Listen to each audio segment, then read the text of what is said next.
Start one. देखो अभी तक हमने देखने की कोशिश की है कि किस तरह से अंग्रेज यहाँ पे आए और यहाँ पे आने के बाद उन्होंने देखा कि ऑलरेडी बहुत सारी यूरोपीय शक्तियाँ यहाँ ऑलरेडी अस्तित्व थी। उनका पूरा एक बेस बना हुआ था, यहाँ उनका खुद का व्यापार चल रहा था। तो उनको लगा कि अगर हमको व्यापार में आगे बढ़ना है तो पहले जितने भी यूरोपीय शक्तियाँ थी उनको पहले खत्म करना पड़ेगा। उसके चक्कर में ही उन्होंने सबसे पहले पोर्चुगीज को हटाया, बोले तुम निकलो यहाँ से। एक आध छोटी मोटी लड़ाई कर दी, उनको हटा दिया। फिर उसके बाद तो दोनों मित्र हो गए, शादी ब्याह का भी उनका संबंध रह गया। यहाँ डाउरी के अंदर एक बॉम्बे नाम का आइलैंड दे दिया, बोले मजे करो तुम वहाँ पे। So this was how it proceeded. और वहाँ से फिर उसके बाद फिर डच को निकाला। डच के बाद एक और सबसे मेन फोर्स थी, वो थी फ्रेंच। फ्रेंच तो सबसे लास्ट में आए, तो 60 साल बाद में आए अंग्रेज और डच के ऑलमोस्ट। और उन्होंने आके तो उनको पहले कंपटीशन बहुत थी, वो कंपटीशन को दूर करने के चक्कर में लड़ाई में उलझ पड़े और ऐसे उलझे तो 3 युद्ध किए। और 3 युद्ध के बाद उनको भी बोल दिया कि बेटा तुम भी यहाँ से 9-2-11 हो जाओ, तुम्हारा भी नहीं चलेगा। तो एक पूरा का पूरा जो ऑब्जेक्टिव था ब्रिटिश इंडिया का, सॉरी ब्रिटिश कन्क्वेस्ट का, वो यूरोपियन पावर्स को भारत से निकालना या उनको एक कोने में सीमित कर देना, वो खत्म होता है। Post this session we can continue. Question answers we can discuss it after this whole session, so okay, not an issue. European powers को किस तरह से खत्म करते हैं उसकी पूरी की पूरी हमने एक मैक्रो ओवरव्यू लेने की कोशिश की। दूसरा फोर्सेस थे, अभी यहाँ के ये जो राजा जी है लगान के, अभी इनका नंबर आएगा कि इनको भी हटाया जाता है। अभी princely states at that time India used to consist of very large number of princely states, okay, and even post independence जब आपका इंडिपेंडेंस हमको मिलने वाला था तभी भी 550 के आसपास करीबन आपके यहाँ पे प्रिंसली स्टेट्स हुआ करते थे भारत के। तो उन लोगों को किस तरह से कंसोलिडेट किया वो तो हम पोस्ट इंडिपेंडेंस के अंदर देखा जाएंगे। But majority of the states जो अलग अलग किस तरह से होते हैं, they were largely the remains of the Mughal empire. Mughal empire का जब डिसइंटीग्रेशन होता है उनमें से ही बहुत सारे स्टेट्स अलग हो जाते हैं। जैसे some princes and nobles were sent as governors during Mughal time and later when the empire became weak they declared independence. कि मुगल वहां पे जो दिल्ली के अंदर बैठा हुआ शासक अपने भांजे भतीजे को भेज देगा कि जा बेटा वहां पे राज करो, तुम मेरे नाम का सिक्का विक्का चलाना। और जैसे ही पता चला कि चाचा और मामा बेचारे थोड़े सठियाई गए हैं तो उनसे वो लोग इंडिपेंडेंस डिक्लेयर कर देंगे और बोल देंगे कि हम आज से आजाद हैं। तो हैदराबाद का एक फाइनेस्ट एग्जांपल देखने को मिलेगा जहां मीर ओस्मान अली को एक मुगल गवर्नर की तौर पे, एक नोबल की तौर पे भेजा जाता है कि हैदराबाद डेक्कन को आप पूरा संभालिएगा। बंगाल के अंदर भी यही हुआ, अवध के अंदर भी यही। तो कंटिन्यूअसली ये जितने भी राज्य हो गए भारत के अंदर, उनके अंदर आपको थोड़ी बहुत मुगल एडमिनिस्ट्रेशन की, उनकी जो आइडियोलॉजी है, उनका जो रूलिंग पैटर्न है वो देखने को मिलेगा। तो एक ऐसे स्टेट से जो मुगल साम्राज्य के पतन के बाद उभर के आ रहे थे, उन लोग को अंग्रेजों को इन लोग को हटाना था या इनको सब्जुगेट करना था। इसके साथ साथ ये हर एक जितने भी स्टेट्स हैं इनके अंदर एक आपको टेंडेंसी देखने को मिलेगी, वो थी पॉलिटिकल अथॉरिटी की डिसेंट्रलाइजेशन। जो हमने बात की कि एक पूरा का पूरा जो सेंट्रल फोर्स, सेंट्रल पावर था, उसके टूटने के बाद बहुत सारे छोटे छोटे और फोर्सेस उभर के आ रहे थे। और भी बहुत सारे छोटे छोटे राज्य थे, बड़े राज्य भी थे, they were constantly at war with the Mughal authority. जैसे आपके मराठा से सिख थे, मैसूर नाम का एक स्टेट था जो कंटिन्यूसली मुगल थे। मुगल के जो लेटर मुगल्स आए उनके विरुद्ध में उनके साथ ही झगड़ने वाले लोग थे। तो they were some part of time they were part of Mughal empire. कभी कभी बाहर निकल जाते थे, फिर अंदर आते थे, कभी बाहर जाते थे। सो एक कंटिन्यूस ट्रेंड और कंटिन्यूस पैटर्न देखने को मिलेगा जहां बहुत सारे राज्य हो गए, इनको भी और इनको भी, ये दोनों स्टेट्स को, अंग्रेजों को इनको खत्म करना था। अगर ये नहीं करते तो अंग्रेजों का जो एक लार्जर ऑब्जेक्टिव था वो था इंडिया के ऊपर अपनी पकड़ बनाना, वो नहीं हो पाता। The reason behind the studying of Indian state, उसके पीछे की कहानी यही है कि the Britishers fought against them to control land areas. The main point behind, क्योंकि अंग्रेजों का जो कन्क्वेस्ट हुआ इसके बाद ही हम लोग आगे देखेंगे कि ये जहां जमीन के ऊपर इन्होंने नया कब्जा किया था वहां अपनी अपनी पॉलिसीज इंप्लीमेंट करेंगे। जैसे British economy policy, British land revenue policy, पहले आता है permanent settlement, इजारेदारी system, ryotwari, Mahalwari, इतने सारे सिस्टम आती है, सब हम लोग को गिनी पिग बना रहे थे, एक्सपेरिमेंट करते थे। एक नया एरिया कैप्चर किया, उसके ऊपर एक नई पॉलिसी डाल दी, एक दूसरा एरिया कैप्चर किया, उसके ऊपर तीसरी पॉलिसी डाल दी। तो पहले कंटिन्यूसली उनको कैप्चर करना था और वही कैप्चरिंग का प्रोसेस हम लोग देख रहे हैं। Different treaties were signed between the British and the Indian states, इनके साथ भी यही किया। लड़ाई की, लड़ाई करने के बाद क्या करते थे, ट्रीटी करते, बोले सॉरी गलती हो गई भाई साहब। तो मॉडर्न डे इंडिया जो आपकी जियोपॉलिटिकल एंटिटी है आज की तारीख के ऊपर, वो उनका पूरा नक्शा अलग हुआ। आज की जियोपॉलिटिकल एंटिटी के अंदर 29 स्टेट्स प्लस यूनियन टेरिटरीज आपको देखने को मिलेगा, but the territorial integration that was done by the Britishers, it was done with very great patience. Sardar Vallabhbhai Patel ने जो काम किया, उसके पहले का जो बैकग्राउंड बनाना था, एक जियोपॉलिटिकल एंटिटी खड़ी करनी थी, वो अंग्रेजों ने की थी और बहुत ही पेशेंस के साथ, इतना संयम के साथ इन्होंने जियोपॉलिटिकल एंटिटी खड़ी करने की कोशिश की थी। And it was a very slow and gradual process. The British conquest of India was very slow and gradual process. Explain 12.5 marks. इस तरह का क्वेश्चन पूछेगा तो you have to write starting from the European conquest, कि किस तरह से पहले यूरोपियन को कंक्वेस्ट किया जाता है उनके ऊपर, और उसके बाद यहाँ पे जितने भी आपके नेटिव स्टेट्स थे उन लोग को किस तरह से दबाया जाता है। तो आज की तारीख में जो आपको दिखता है वो ओरिजिनलिटी 17, 16 सेंचुरी, 18 सेंचुरी के आसपास कुछ अलग हुआ करता था। जहां पे निजाम हुआ करता था, यहाँ हैदराबाद के अंदर मैसूर नाम का स्टेट था, नीचे साउथ के अंदर Marathas were one of the biggest forces after the decline of the Mughals. इसके साथ साथ यहाँ पे थोड़े बहुत राजपूत स्टेट्स भी हुआ करते थे, 6 स्टेट हुआ करता था। यहाँ पे बंगाल के अंदर थोड़ी बहुत मात्रा पे अंग्रेज भी हुआ करते थे। इंडियन स्टेट्स पर्टिकुलरली हम लोग 4 मेजर स्टेट से इनको पढ़ने की कोशिश करेंगे, बाकी को ज्यादा डिटेल में नहीं जाएंगे। पहला जो स्टेट था जिसका नाम था बंगाल, सेकेंड वॉज मैसूर, तो इस यहाँ पे the third one were the Marathas, they had a very large area to control. इनकी पूरी की पूरी स्टोरी हम लोग देखते हैं। इसके साथ साथ चौथा स्टेट था नॉर्थ के अंदर, वो था 6 स्टेट। तो यहाँ से पहले इंडिया के अंदर से जितने भी फ्रेंच फोर्सेस उनको हटा के, अब आप देखिएगा मैप को, तो एक को हटाएगा, फिर दूसरे को हटाएगा, तीसरे को हटाएगा, फिर चौथे को हटाएगा। You will see the broader pattern and you will try to understand कि यहाँ से शुरू करता है, यहाँ से नीचे आएगा, फिर ऊपर जाएगा, फिर नॉर्थ में टॉप की तरफ। और इसी के साथ पूरे के पूरे इंडिया का जो जियोपॉलिटिकल एंटिटी का जो सेटअप था वो खत्म करता है। ब्रिटिश कंक्वेस्ट ऑफ बंगाल की तरफ जाते हैं।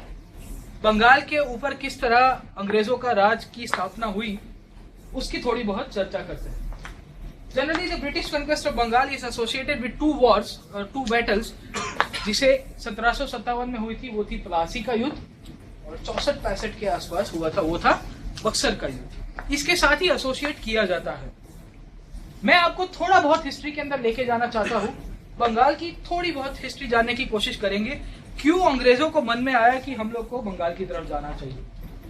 बंगाल के जो फाउंडर थे, जिनका नाम था Murshid Quli Khan, he was sent as a governor by the Mughal emperor. बोले जाओ थोड़े मजे करो वहां पे, थोड़ा बहुत पैसा हमको भेजते रहना। तो भाई साहब कोई बात नहीं, जैसे ही वहां पे वो लुढ़क गए, यहाँ पे ये मजे कर रहे थे। यू विल सी कि बंगाल को इन्होंने बहुत ही फर्टाइल, एक तो फर्टिलिटी बहुत थी।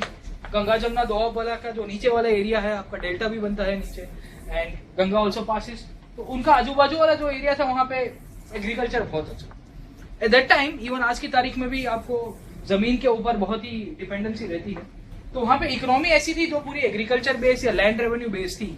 तो Bengal had a very fertile land and a very fertile economy. इन्होंने वहां पे ट्रेड को एस्टेब्लिश कराने के लिए बहुत सारी चौकीज और थाना भी बनाए, जैसे आपकी ट्रेडिंग सेफ हो पाए। आप दूसरी जगह से एक जगह जा रहे हो तो आपको बीच में कोई लूट फूट के ना चला जाए। तो इन्होंने बहुत अच्छा काम किया है। जमीनों की आवंटन, जैसे लैंड की जो क्लासिफिकेशन थी उसके अंदर चेंज कर दिया। पुराने टाइम के अंदर आपको ये थोड़ी बहुत जानकारी होगी, एक जमीन का प्रकार था जिसे कहा जाता था जागीर। जागीर आपको पता है, जागीर लैंड नहीं बोलता आप लोग, बाबा जागीर से गए, okay. The same way the jagir was like this, कि जागीर की एक लैंड की कैटेगरी थी जागीर। Jagir was given to some person, और उसके बाद उसकी ही पूरी ओनरशिप हो गई। उसमें से थोड़ा बहुत कमीशन वो ऊपर की अथॉरिटी को दे देता। ये जागीर को, ये जमीन का एक प्रकार था, एक जमीन का प्रकार था जिसे कहा जाता था वक्फ, जिसे आज की तारीख में जो दिल्ली के सल्तनत थे उन्होंने शुरू किया था। वक्फ की जमीन चैरिटी में देते थे फॉर रिलीजियस पर्पस। आज भारत के अंदर एक बोर्ड है जिसका नाम है वक्फ बोर्ड ऑफ इंडिया। वो क्या काम करता है? यही तो करता है। जितनी भी इस्लाम के साथ जुड़ी हुई आपकी जो भी लैंड एंड मॉन्यूमेंट्स है उसकी कंट्रोल करता है। तो वक्फ की जमीन चैरिटी के अंदर दी जाती थी रिलीजियस पर्पस की तरह, उसी तरह ये जागीर की जमीन हुआ करती। ये जागीर की जमीन वो स्टेट के कंट्रोल में नहीं आया था। इसने क्या किया, मुर्शिद कुली खान ने बोल दिया कि कल से ये जागीर की जमीन स्टेट की अथॉरिटी में आई और जमीन का नाम चेंज कर दिया जिसे रखा गया खालिसा। तो खालिसा नाम की एक स्टेट की अथॉरिटी हो गई और जैसे ये पीपा नाम का जमीन का टुकड़ा जो आज की तारीख में यहाँ का कोई भी डायरेक्टर होगा उसके घर पे जा रहा होगा, उसकी जगह डायरेक्ट स्टेट की तिजोरी के अंदर आना। तो स्टेट की रेवेन्यू बढ़ाई, स्टेट की इकोनॉमी को स्ट्रॉन्ग किया, स्टेट को बहुत ही आगे बढ़ाने की इसने कोशिश की। और जब स्टेट इतना पैसा कमा रहा था तो अंग्रेजों को भी लगा कि हमको भी थोड़ा बहुत माल मिलता यहाँ से मिलना चाहिए। इसके बैकग्राउंड के अंदर 17वीं सेंचुरी के आसपास, 1750s के आसपास यहाँ पे एक और जेंटलमैन इसके नवाब बन के आते हैं जिसका नाम था सिराजुद्दौला। अभी जब सिराजुद्दौला यहाँ पे नवाब बनता है तो अंग्रेज और फ्रेंच यहाँ पे बंगाल और साउथ इंडिया के अंदर कंटिन्यूसली झगड़ रहे। देखो 1756 का टाइम है।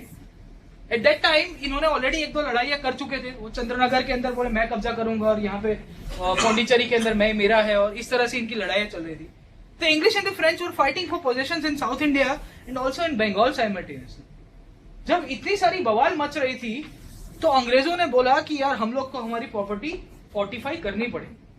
There is no other alternative, क्योंकि हम लोग यहाँ ट्रेडिंग कर रहे हैं और ट्रेडिंग के चक्कर में आए दिन हमले होते रहते हैं, तो we want to fortify our property. तो इन्होंने बोला कि हम किले विले बनाना शुरू कर देंगे।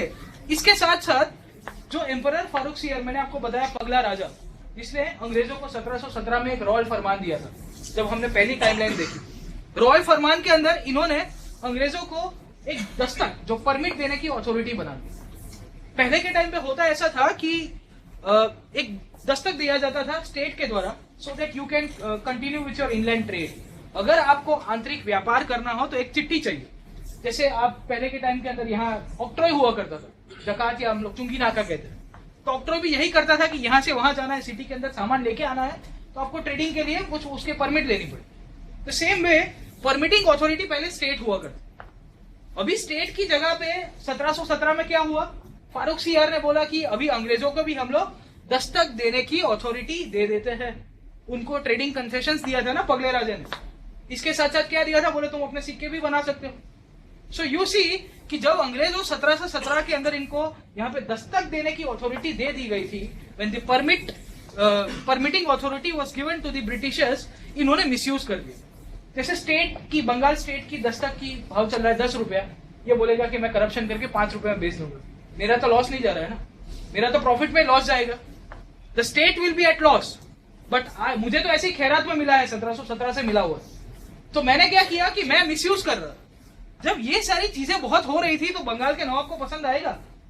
अगर आपकी इकोनॉमी यहाँ पे इतनी सारी सेटल हो रही है, ऊपर से आप यहाँ पे किले बना रहे हो, तो सिराजुद्दौला जैसा इंसान बंगाल के ये ब्रिटिश ईस्ट इंडिया और इसकी जो कंपनी के अधिकारी थे उनको पूछता है कि भाई साहब ये मत करो। तो ये इंग्लिश बोलता है जो उखाड़ना है उखाड़ ले, मैं तो करूंगा बॉस, मेरी मर्जी। ऊपर से बोलता है कि ये दस्तक भी मैं नहीं बंद करूंगा, किला भी नहीं बनवाना बंद करूंगा, कल से तेरा सामान ये कलकत्ता की पोर्ट के इर्द गिर्द है तो तुझे टैक्स देना पड़ेगा। यू सी ये लोग इतने बाहुबली हो चुके थे कि बंगाल के नवाब को बोलता है कि जो आज से 10 साल पहले तक या 5 साल पहले तक जो नवाब को टैक्स पे करता था, आज उल्टा बोलता है, नवाब को बोलता है तू टैक्स देगा मुझे। Hence as a result of this thing, due to the economic policies and the misguided approach by the Bengal nawab, conflict was bound to take place.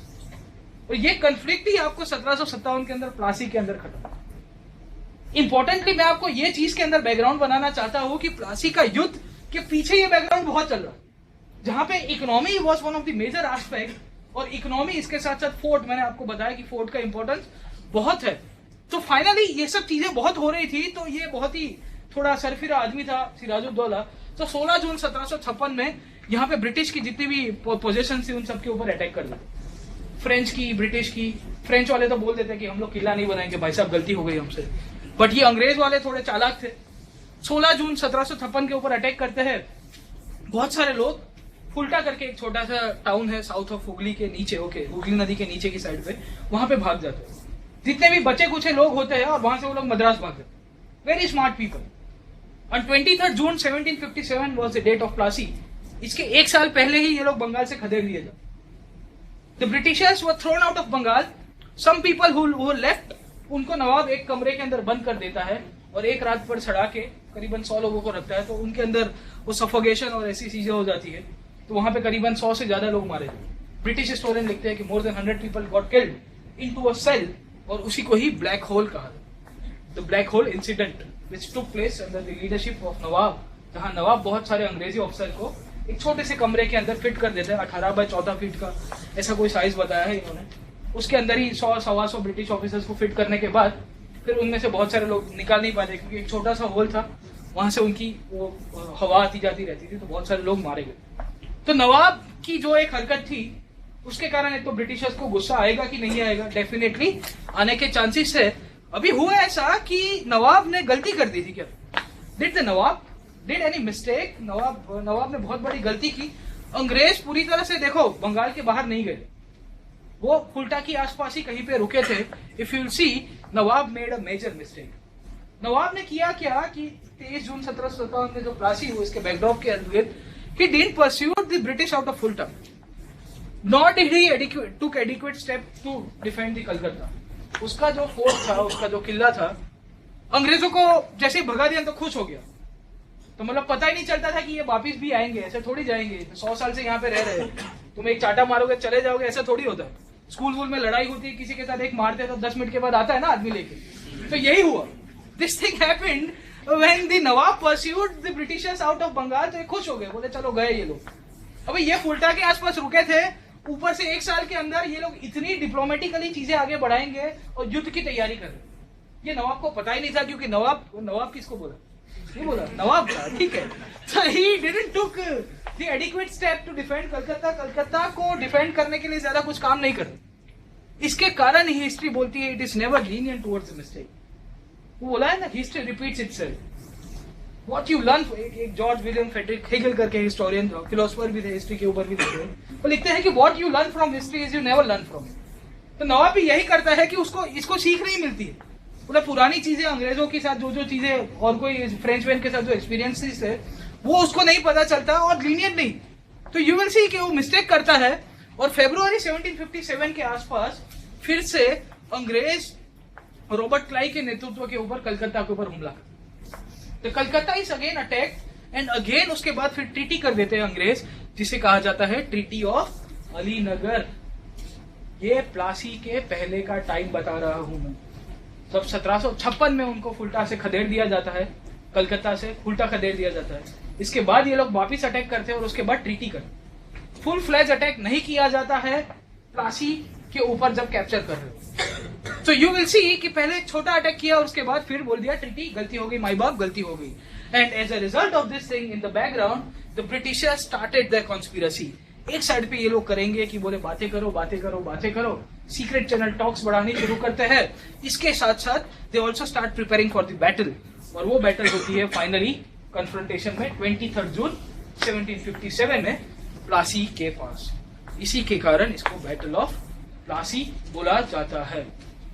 Important बात ये करते हैं कि ये लोग जब बातें शुरू करेंगे तो they start this back channel talks with the authorities of the Nawab. नवाब के अंदर जो उसका राज्य था उसके अंदर बहुत सारी सत्ता के केंद्र हुआ करते थे। सबको पीएम बनना होता है, एक ही आदमी बनता है। यहाँ पे भी सबको नवाब बनना होता है, नवाब तो एक ही था। तो ये था मीर जाफर साहब, जो नवाब के मीर बख्शी हुआ करते थे। Mir Bakhshi was the post of the commander in chief of the army.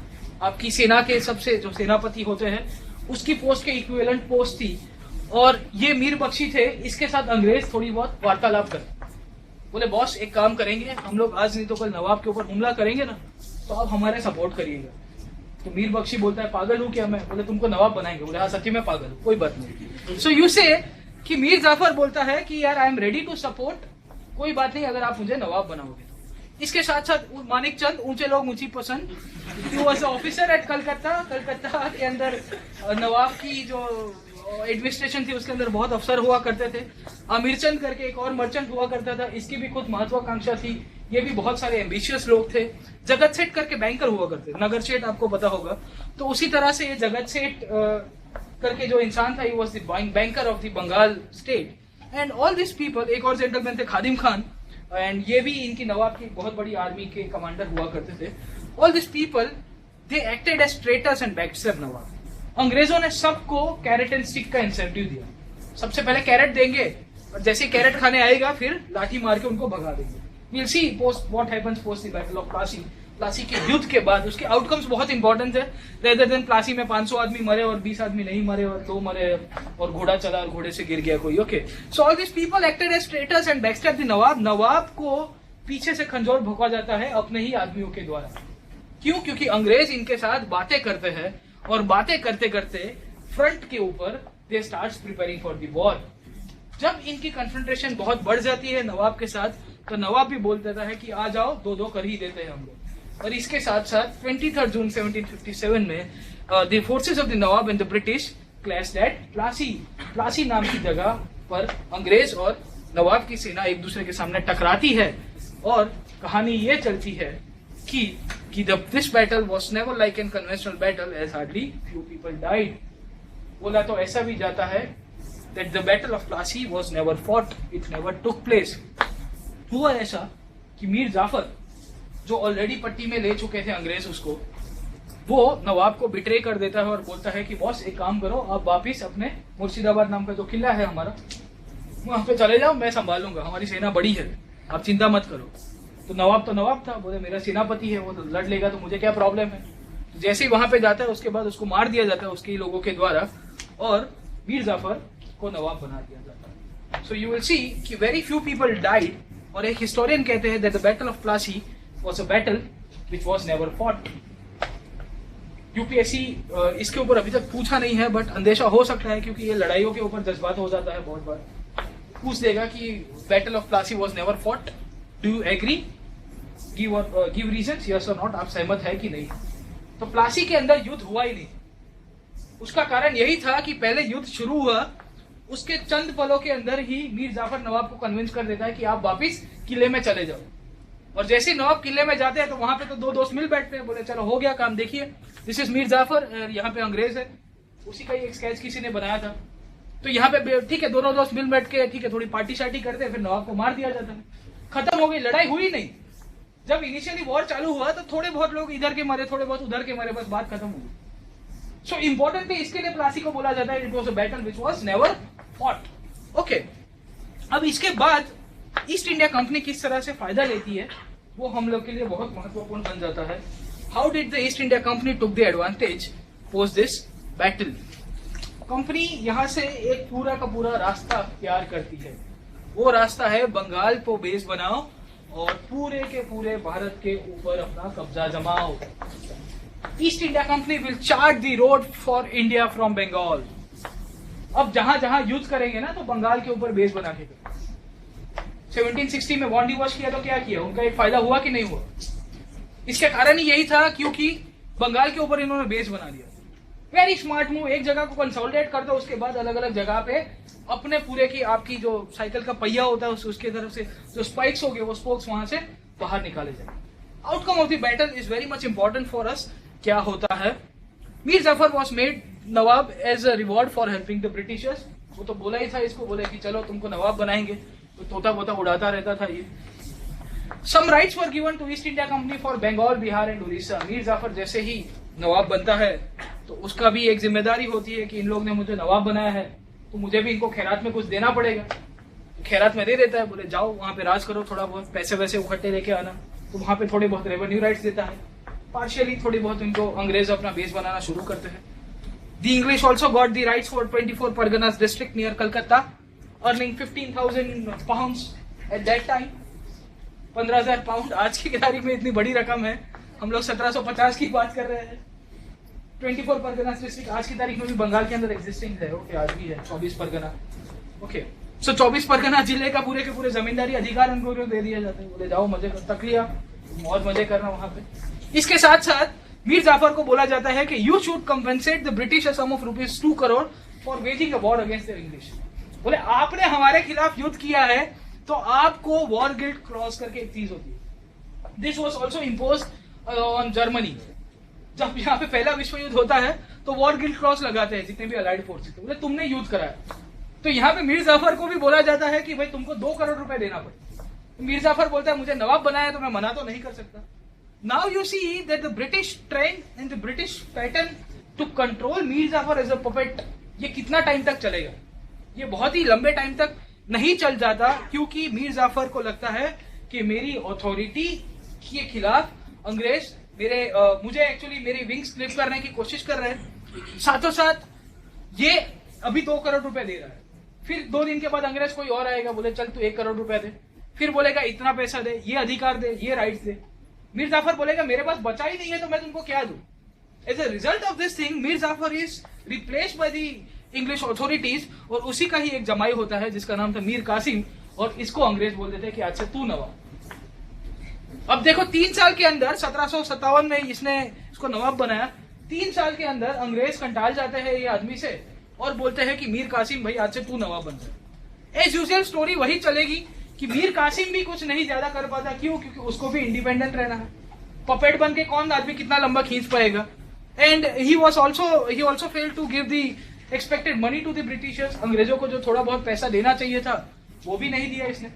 As a result of this thing he was again replace by Mir Jafar. बोले मीर जाफर तू वापिस आ जा, तू तो इससे भी ये तो तेरे से भी गया हुआ आदमी, तू तो सयाना बेटा था। ओके, तो मीर जाफर को वापिस नवाब बना दिया जाता। तो यू सी कि ये पूरी की पूरी पत्तों की तरह वो गेम खेल रहे होते हैं, उसी तरह से बंगाल के साथ ये पूरी की पूरी गेम बनाई जाती है। When Mir Jafar was again declared as Nawab, तो मीर कासिम को ये पसंद आएगा? मीर कासिम ने अभी नई नई सत्ता हासिल की थी, 3-4 साल हुए थे। 1760 में इसको यहाँ पे नवाब बनाया जाता है। 1764 तक 63-64 तक ये चलता है। तो 3 साल आपने एक बार खून चख लिया हो अपनी सत्ता पूरी की पूरी, और अचानक से आपको कल उठ के बोलते चल निकल यहाँ से, तो क्या करो? बोले तुम कौन थे? The same happens with Mir Qasim कि मीर कासिम बोलता है कि मैं बाजू वाला स्टेट है अवध, उसका नवाब है, उसका जो किंग था शुजाउद्दौला, उसकी मैं मदद लूंगा और बोलूंगा कि देख यार मुझे हटा दिया है ये अंग्रेजों ने, तो एक काम करते हम दोनों मिल के अंग्रेजों के ऊपर हमला करते। ऐसे भी बंगाल के अंदर अभी नए नए आए, 7 ही साल हुए था ना 57 से 64 तक। हम तो पुराने यहाँ के पुराने खिलाड़ी है, तो कुछ ना कुछ तो कर देंगे। As a result of this the nawab of Bengal as the king of the Awadh, ये दोनों के दोनों अंग्रेजों के ऊपर टूट पड़ते, बोले लड़ाई कर देंगे। पर ये मूर्ख थे। हुआ ऐसा कि 1764 के अंदर बक्सर का युद्ध हुआ, but the Britishers were very smart. इन्होंने 7 साल के अंदर 8 साल के अंदर बहुत सारी चीजें सीखी थी, बहुत सारा इन्होंने बेस एस्टैब्लिश कर दिया था, और इसके कारण ही जब नवाब और अवध के नवाब की दोनों की मिक्स आर्मी भी आई ना, तो इनको हरा नहीं। देखो जब इनको पता था कि शुजाउद्दौला की आर्मी थी वो बहुत बड़ी है मेरे से, तो उसके साथ क्या यूज किया? डिप्लोमेसी। यहाँ पे पता है कि अभी मैंने बेस बना दिया है, मैं ऑलरेडी एस्टैब्लिश हो गया हूं, तो बोले आ जाओ, 2-2 हाथ कर देते हैं हम लोग। So you see on 27 October 1764 the battle of Buxar took place, और इसके बाद इनकी जो अभी गाड़ी चलेगी बंगाल से, इसके बाद तो रुकते ही नहीं। On with the end of battle of Buxar, जब बक्सर का युद्ध खत्म हुआ तो एक संधि होती है, इलाहाबाद की संधि, जिसके तहत मुगल एम्परर जो होते हैं शाह आलम, शुजाउद्दौला और अंग्रेज, इन तीनों के बीच में संधि होती है, और अंग्रेजों को दीवानी अधिकार मिल जाते हैं बंगाल, बिहार और Orissa. This diwani rights are very much important, क्योंकि ये एसेंशियली इनको यहाँ से सबसे ज्यादा लैंड रेवेन्यू और पैसा इकट्ठा कराने वाले थे। 1757 के अंदर खाली 24 परगना जिले के अंदर ही इनको जमींदारी अधिकार मिले थे, बट जैसे ही प्लासी हुआ तो इनको एक्नॉलेज कर दिया गया शाह आलम के द्वारा कि बॉस ये हमारे ऊपर आए, इसके पहले ही हम लोग एक काम करते हैं कि भाई बंगाल, बिहार और उड़ीसा इनको ही दे रहे, जाओ मजे करो तुम। उसको दिल्ली में भी डर तो लगता होगा ना शाह आलम को, बोले आज नहीं तो कल मेरे ऊपर आ जाएगा तो क्या करूंगा। ऐसे भी नाम का राजा था, लाल किले के बाहर उसकी औकात नहीं चलती थी। This was the reality of the later Mughals. Okay, so this was the treaty of Allahabad where the English are meeting the Mughal emperor Shah Alam, और उनके बीच में एक संधि हो जाती है। मुद्दे की बात यह आती है कि इलाहाबाद की संधि के अंदर हुआ क्या। Unique system of government came up in Bengal. Bengal के अंदर एक नई तरह की सरकार की रचना की गई। वो रचना थी ड्यूअल सिस्टम या द्विमुखी सरकार, ड्यूअल गवर्नमेंट। उसके अंदर में हुआ ऐसा कि पहले के टाइम के अंदर बंगाल के अंदर नवाब जो था वो अल्टीमेट अथॉरिटी हुआ करता था, नवाब के पास सबसे ज्यादा सत्ता हुआ। अभी यहां से पूरी सिस्टम चेंज की जाएगी और अंग्रेजों ने जो ट्रीटी की थी वो essentially they were the victorious forces. और हिस्ट्री के अंदर बोला जाता है कि history is always written by the winners. बोले हम जीते हैं तो हम लोग हमारे हिसाब से संधि के अंदर थोड़ी बहुत कॉमा, फुल स्टॉप और क्वेश्चन मार्क और एस्ट्रिक लगाएंगे। तो इन्होंने बोल दिया कि यहाँ पे नवाब तो है, नवाब के अंदर एक दूसरी पोस्ट बनाई जाएगी जिसे कहा जाएगा डेप्यूटी नवाब। और ये डेप्यूटी नवाब की अपॉइंटमेंट करेंगे अंग्रेज, but he will be responsible to the English only. He will be working at times under the nawab, on paper तो वही होगा, but the nawab can not remove that post. Are you getting my point? कि एक ऐसी post बनाई गई जिसे नवाब की जो अथॉरिटी थी उसको तोड़ा गया। नवाब को खाली स्टैम्प पेपर बना दिया गया, बोले तो खाली सही सिक्का करना, इससे ज्यादा तेरी औकात नहीं है। और जो भी कंट्रोलिंग अथॉरिटी थी वो कौन हो जाएगी? क्योंकि deputy Nawab, he will be the one who will be appointed by the English people. तो अंग्रेजों के द्वारा जो आदमी को अपॉइंट किया जाता है, अंग्रेजों के पास जमींदारी अधिकार है, अंग्रेजों के पास लॉ एंड ऑर्डर के राइट्स आ रहे थे। So you will C he will be the ultimate authority. तो इसके ऊपर पूरा का पूरा फुल स्टॉप लग जाता है और जो गाइडिंग अथॉरिटी बन जाएगी वो थी deputy Nawab, hence the English people. This system was started by Robert Clive and he also became the governor of Bengal. The first governor of Bengal was Robert Clive. वो याद रखिएगा आप लोग। Dual system of government के अंदर क्या हुआ? एक तो नवाब के नीचे आ गया आपका डेप्यूटी नवाब, जैसे कलेक्टर और डेप्यूटी कलेक्टर। जो डेप्यूटी की पोस्ट है ये सब अंग्रेज लेके आए। हमारे लोगों को पैसिफाई करने के लिए डेप्यूटी कलेक्टर सब, ये डेप्यूटी ये वो डेप्यूटी, वहां से शुरू करें। ओके, सो रेवेन्यू कलेक्शन एसेंशियली किसके हाथ में था? ईस्ट इंडिया कंपनी के हाथ में। तो दुगना और तिगना लगान देना पड़ेगा तो देना पड़ेगा, कोई चारा ही नहीं है तुम्हारे पास। ओके, तो कैप्टन रसल 4 गुना मांग ले तो भी आपको देना पड़ेगा। क्यों? क्योंकि ये अल्टीमेट अथॉरिटी, इसके पास दीवानी अधिकार है। दूसरा था जो लॉ एंड ऑर्डर और थोड़ा बहुत एडमिनिस्ट्रेशन का काम करना था, वो किसको करना था? ये पंछी को उड़ाने वाला नवाब, जो मैं इसको करेगा। स्टोरी ये चलती है कि पैसा इसके पास है, एडमिनिस्ट्रेशन इसको करना है, तो क्या होगा? अब फिर दिल्ली जैसी हालत हो जाएगी, बोले पैसा ही नहीं है हमारे पास। You see that the revenue collection is done by the central government and the state is saying we do not have money to pay our employees.